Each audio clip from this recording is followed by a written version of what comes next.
आदाब, नमस्कार। The red mic में आपका स्वागत है। मैं हूं सौरभ शुक्ला। हम सुबह का डिस्पैच शंकराचार्य से जुड़ा हुआ आपके लिए लगातार कुछ दिनों से ला रहे हैं, और इसलिए ला रहे हैं क्योंकि क्या ये जो पूरा मामला चल रहा है वो वाटरलू मूवमेंट हो सकता है योगी आदित्यनाथ सरकार के लिए और बीजेपी सरकार के लिए।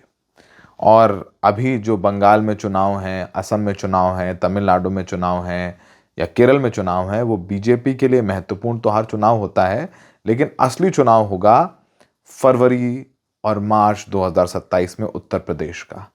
देश का सबसे बड़ा राज्य, जहां से सबसे ज़्यादा लोकसभा सीटें, सबसे ज़्यादा राज्यसभा सीटें और सबसे ज़्यादा विधानसभा सीटें हैं। यहाँ जो सत्ता में रहता है उसकी तूती देश भर में बोलती है। यही वजह है कि नरेंद्र मोदी भी 2014 में बनारस से चुनाव लड़े और प्रधानमंत्री बने। उन्हें भी उत्तर प्रदेश आना पड़ा। उसी बनारस शहर में मामला बिगड़ रहा है क्योंकि शंकराचार्य जी के खिलाफ मुकदमा दर्ज हुआ है पॉक्सो एक्ट में। अब उस मामले में पुलिस ने मुकदमा तो दर्ज कर दिया, कोर्ट के आदेश पर दर्ज कर दिया, लेकिन अब तक पूछताछ के लिए शंकराचार्य जी तक नहीं पहुंचे हैं। प्रयागराज पुलिस की एक टीम वाराणसी पहुंच गई है, लेकिन प्रयागराज की टीम पहुंची है, लेकिन वाराणसी में जो विद्या मठ जहां शंकराचार्य जी रहते हैं या उनका प्रवास है, वहां तक नहीं पहुंच पाई है पुलिस। हर रोज कुछ नया मोड़ आ जाता है कहानी में, हर रोज एक नया अपडेट आ जाता है कहानी में। मुकदमा दर्ज होने के बाद दो जो नाबालिग हैं उन्होंने आरोप लगाया है और शिकायतकर्ता आशुतोष महाराज, हमने आशुतोष महाराज की पूरी कुंडली आपको दिखाई दी है। गैंगस्टर एक्ट, गौकशी के मामले में जेल जा चुका है, 25,000 का इनामी भी रहा। और पर देखिए, सोचिए कि इतना इनामी अपराधी जो जेल जा चुका है, जिसके ऊपर गैंगस्टर एक्ट लग चुका है, वो प्रयागराज के एक सीनियर आईपीएस अधिकारी के साथ केक काटता है, ताली बजाता है और बेहद करीब खड़ा होता है। इस तस्वीर जिसको शंकराचार्य जी ने जारी किया था वाकई चौंका देने वाली थी कि भाई एक हिस्ट्री शीटर एक सीनियर आईपीएस अधिकारी के इतने करीब। और ये आईपीएस अधिकारी अजय पाल शर्मा है, जो खुद प्रयागराज पुलिस में इस वक्त एडिशनल सीपी रैंक पर तैनात हैं।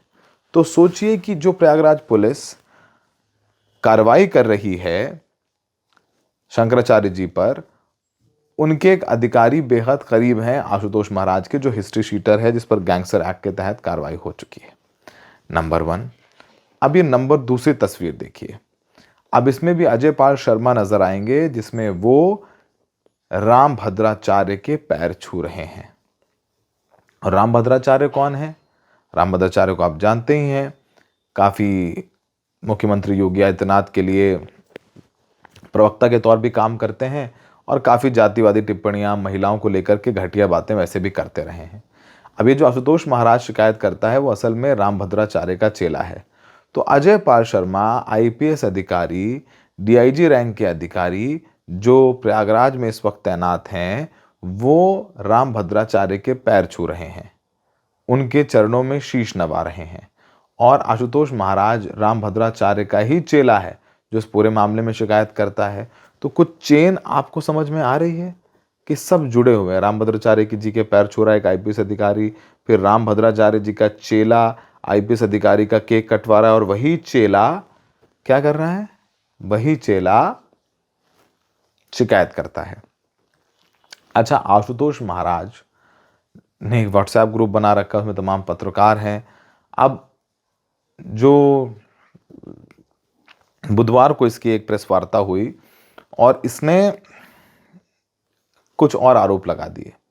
आरोप लगाया कि सिर्फ शंकराचार्य नहीं, इनके यहाँ जो गुरुकुल में बच्चे विद्यार्थी पढ़ने आते हैं उनको कुछ और वीआईपी नेताओं के पास भेजा जाता था, जिसमें कांग्रेस और सपा के नेता थे।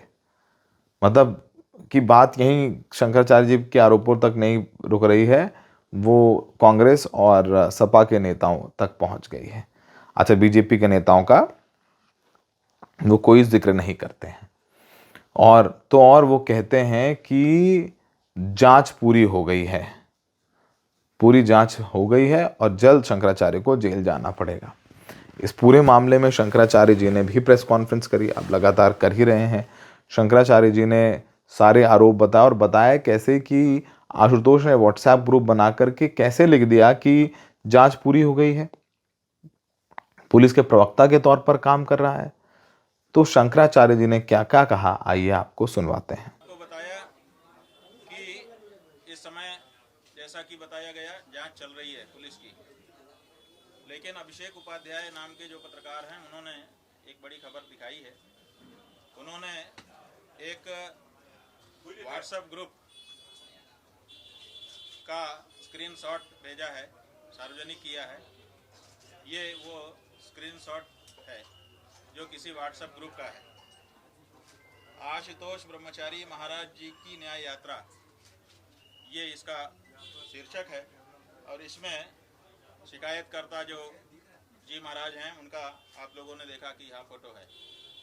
ये ग्रुप उन्हीं के द्वारा बनाया गया है। इसमें 87 मेंबर जुड़े हुए हैं जो सब लगभग पत्रकार हैं।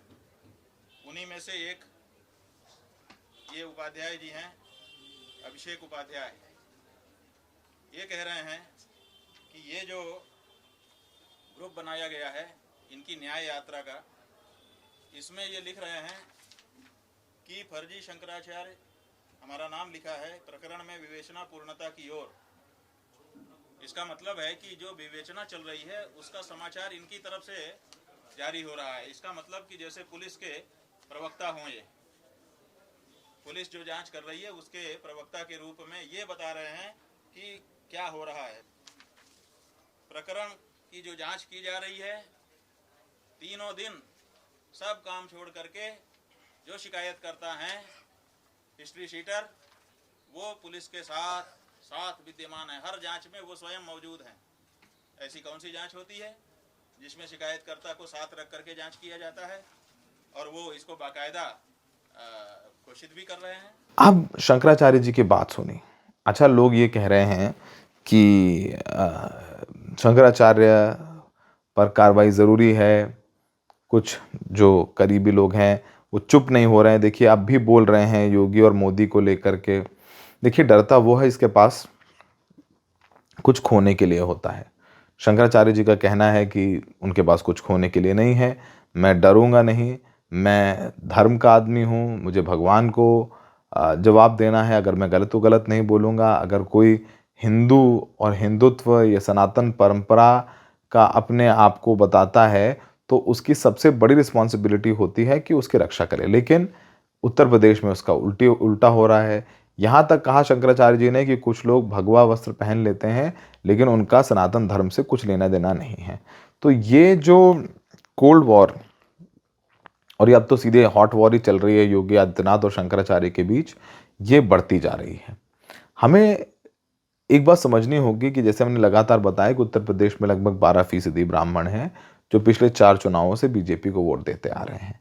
लेकिन शंकराचार्य के मामले में हमारी कुछ बातचीत बीजेपी के नेताओं से भी हो रही थी, जो विधायक हैं या चुनाव हार गए हैं, संगठन में हैं। उनका ये कहना है कि शंकराचार्य पर मुकदमा दर्ज करके ठीक नहीं किया। ये मामला रफा दफा किया जा सकता था, शांत कराया जा सकता था, माघ मेले में ही बातचीत हो जाती, कुछ फर्क नहीं पड़ता। लेकिन शंकराचार्य पर मुकदमा दर्ज कर लेना एक बहुत बड़ा सेटबैक बीजेपी के लिए, और ये खुद बीजेपी के कार्यकर्ता और बीजेपी के कुछ नेता मान रहे हैं जो कि मौजूदा विधायक हैं। उनका ये भी कहना है कि हो सकता है इसका एक सियासी नुकसान देखने को मिले। लेकिन हमने उनसे बोला कि फिर आप योगी आदित्यनाथ को क्यों नहीं कहते हैं, तो बोलते हैं हमारी पहुंच ही नहीं हो योगी आदित्यनाथ की तरफ के तक, मुख्यमंत्री जी तक। उनके अपने लोग हैं, उनकी अपनी कोटरी है जिनसे वो बातचीत करते हैं और अपना काम आगे बढ़ाते हैं। तो एक फीडबैक नहीं दे पा रहे हैं। देखिए, ये जो आशुतोष महाराज है ये तो हिस्ट्री शीटर है, अपराधी प्रवृत्ति का व्यक्ति है। लेकिन आप शंकराचार्य के चरित्र पर सवाल उठा रहे हैं, ईमान पर सवाल उठा रहे हैं। अब साधु सन्यासियों के पास तो चरित्र सबसे बड़ी चीज़ है। अब इस मामले में बहुत कुछ होना बाकी है। अभी ये बस शुरुआत भर है। अब शंकराचार्य जी इस बात पर तो अड़े ही हुए हैं कि 11 मार्च को वो लखनऊ का घेराव करते हैं। शंकराचार्य जो बाकी हैं वो भी समर्थन में हैं। वो होने दिया जाएगा, नहीं होने दिया जाएगा, बड़ा सवाल। और क्या पुलिस अगले 1 या 2 दिन में शंकराचार्य को गिरफ्तार करेगी, ये एक बहुत बड़ा सवाल है। ब्राह्मण सड़क पर कभी प्रदर्शन नहीं करता है। अगर आपको लोगों को लग रहा है कि कोई सड़क पर नहीं आ रहा है वगैरह वगैरह, लेकिन आप जो घरों में रहेंगे, बात करेंगे, नुक्कड़ में, चौपालों में जो बात हो रही है वो यही कह रहे हैं कि नहीं, ये बहुत ज़्यादा हो गया, ये नहीं करना चाहिए था। फिलहाल जो भी अपडेट होगा वो हम आप तक लाते रहेंगे। हमें देखने के लिए बहुत बहुत शुक्रिया।